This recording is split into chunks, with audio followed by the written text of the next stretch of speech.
A maioria das pessoas acha que conhece a história de Chernobyl. A explosão, a radiação, a evacuação. Mas o que quase ninguém sabe é que algumas coisas continuaram lá dentro, mesmo décadas depois. E eu vou te contar o que aconteceu com um homem que entrou naquela zona de exclusão e não saiu da mesma forma. O nome dele era Mikhail, um ex-militar ucraniano que, nos anos 90, foi contratado para fazer parte de uma operação de segurança secreta. O objetivo? Monitorar atividades dentro da antiga usina e impedir invasões de saqueadores ou curiosos. Mas o que ele descobriu não era humano. Mikhail era experiente, cético, frio. Já tinha servido em conflitos, lidado com mortos e com o pior do ser humano. Mas ele mesmo disse: "Nada me preparou para o que encontrei em Pripyat." A missão era simples: ficar por 72 horas numa base improvisada próxima ao reator 4. O mesmo que explodiu em 1986. Ele deveria observar, anotar qualquer movimento e reportar. Simples. Mas logo na primeira noite, tudo começou a dar errado. Mikhail ouviu algo se arrastando do lado de fora. Primeiro achou que fossem lobos. A zona de exclusão ficou selvagem com o tempo. Mas o som era de algo pesado. Muito pesado. Como se arrastasse correntes. Ele saiu com a lanterna. Ninguém. Mas ao iluminar o chão, viu marcas, como pegadas. Só que elas pareciam feitas por algo com mãos, e não patas. Mãos humanas, mas grandes demais, e deformadas. Ele voltou para o abrigo e, por protocolo, conferiu as câmeras. E foi aí que viu. Por uma fração de segundo, na câmera apontada para o reator, havia uma figura parada na entrada da antiga sala de controle. Alta, encurvada, coberta por algo como uma túnica escura. Sem rosto. Estática. Ele rebobinou. Nada. A imagem desaparecia no segundo seguinte. Mas ele sabia o que tinha visto. Na madrugada seguinte, uma das portas do abrigo foi aberta à força. Mikhail, em pânico, varreu tudo com a lanterna e com a arma em punho. Encontrou nada.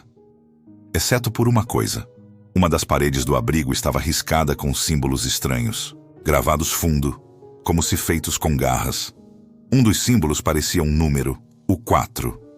Mas não como um número normal. Parecia ter sido entalhado com ódio. Ele relatou o caso por rádio, mas o canal estava com interferência. Só uma voz fraca respondeu, e não parecia ser da base. Era grave, arranhada, e dizia, em russo: "O quarto ainda respira." Na manhã do terceiro dia, Mikhail decidiu fazer o que ninguém queria fazer. Entrou no reator. O lugar estava selado, mas ele tinha acesso. Ao entrar, tudo era poeira, silêncio e decadência. Mas havia uma sensação estranha, como se o tempo estivesse parado ali dentro. Nada fazia sentido. Os relógios parados, os papéis ainda sobre as mesas e um cheiro de metal queimado que não deveria estar ali 30 anos depois da explosão. E então, ao chegar na antiga sala de controle, ele viu. No centro da sala havia uma figura ajoelhada, coberta por uma manta preta, tremendo levemente. Mikhail apontou a arma. A figura virou o rosto devagar, mas não tinha rosto. Era como uma massa de pele derretida, sem olhos, sem boca. E ainda assim, ele sorria. Mikhail correu. Mas ao sair percebeu algo mais aterrador. O céu estava escuro, como se já fosse noite. Mas seu relógio ainda marcava 10 horas da manhã. Tudo ao redor estava parado. Nenhum som, nenhum vento. Como se o tempo tivesse travado ali. No caminho de volta, passou pelo corredor de acesso ao núcleo. E nas paredes estavam nomes, escritos à mão, um por um. Nomes de todos os trabalhadores que morreram na explosão de 1986. E no fim da lista, o nome dele. Mikhail Petrov. Ele caiu de joelhos. Chorou, tentou entender. Estaria morto? Teria sido marcado? Voltou para o abrigo. As câmeras estavam todas pretas. A comida apodrecida e o rádio sintonizado sozinho. Uma música antiga soviética tocava, num vinil que ele jura não ter trazido. E então, uma última interferência no rádio. Você viu. Agora pertence. Depois disso, o vídeo da missão foi arquivado. Só foi liberado anos depois por um vazamento de documentos secretos. A gravação termina com Mikhail encarando a câmera, olhos arregalados, repetindo: ele não é radiação. Ele é anterior a tudo. Ele sempre esteve aqui. A explosão só acordou ele. Mikhail nunca mais foi visto. Mas de tempos em tempos, operadores de drone que sobrevoam a zona de exclusão relatam uma coisa estranha. Alguém parado na entrada do reator 4. Alto, coberto, imóvel. E nas gravações, se você pausar no momento certo, é possível ver um vulto, sem rosto, encarando direto para a lente. Se você acha que a tragédia de Chernobyl foi apenas um acidente, talvez precise repensar. Tem coisas que a ciência não explica, e tem lugares onde o silêncio fala alto demais. Alguns anos depois do desaparecimento de Mikhail, um grupo de exploradores urbanos, os chamados Stalkers, decidiu entrar na zona de exclusão. Era uma expedição clandestina, claro. 3 pessoas, Artem, Lera e Pavel, tinham experiência em locais abandonados, usavam máscaras, câmeras térmicas e sabiam onde estavam pisando. Ou pelo menos achavam que sabiam.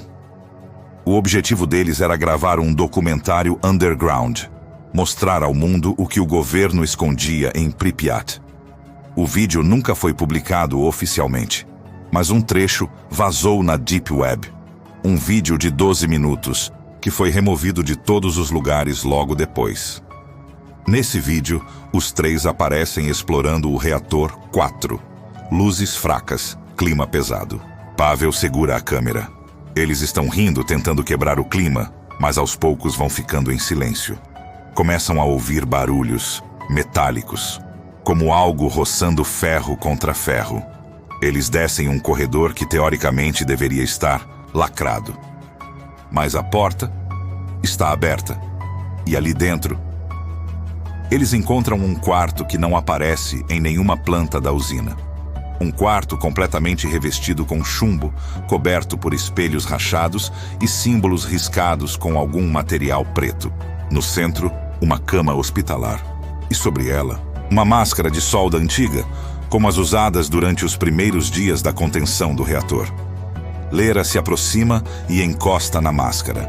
Nesse exato momento, a câmera treme. O vídeo corta. E quando volta, os 3 estão de pé, mas diferentes. Estão parados, imóveis, com a cabeça inclinada, como se estivessem ouvindo alguma coisa.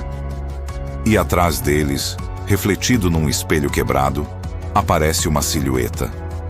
A mesma túnica preta, o sem rosto. A imagem distorce. Um som estridente invade o áudio. E o vídeo termina ali. A polícia local nunca confirmou a entrada do grupo. Mas os nomes deles foram encontrados escritos à faca em uma parede do reator 4 durante uma inspeção feita por drones anos depois. E o mais estranho, o nome de Mikhail Petrov também estava lá, mas dessa vez com uma data ao lado. 2023. Mikhail havia desaparecido em 1997. Ninguém sabe o que isso significa. Alguns acreditam que o reator 4 se tornou uma espécie de prisão temporal, onde a consciência das pessoas que entraram em contato com aquilo continua presa. Outros acham que é um portal, uma fenda dimensional, um ponto de intersecção entre nosso mundo e algo que vive debaixo da Terra desde antes dos humanos.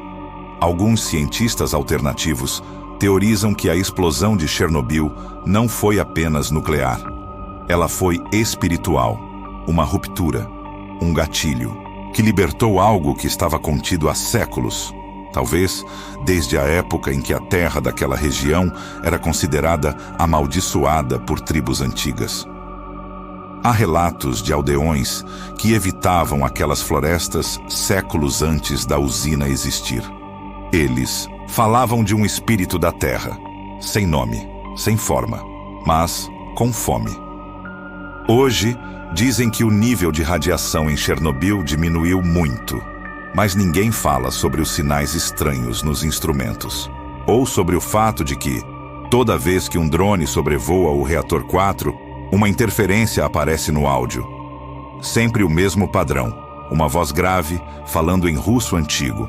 Traduzida, ela diz: "Os que viram serão vistos." Você ainda acha que foi só um acidente?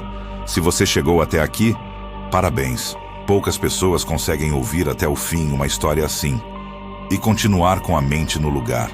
Mas agora que você sabe, você também foi visto.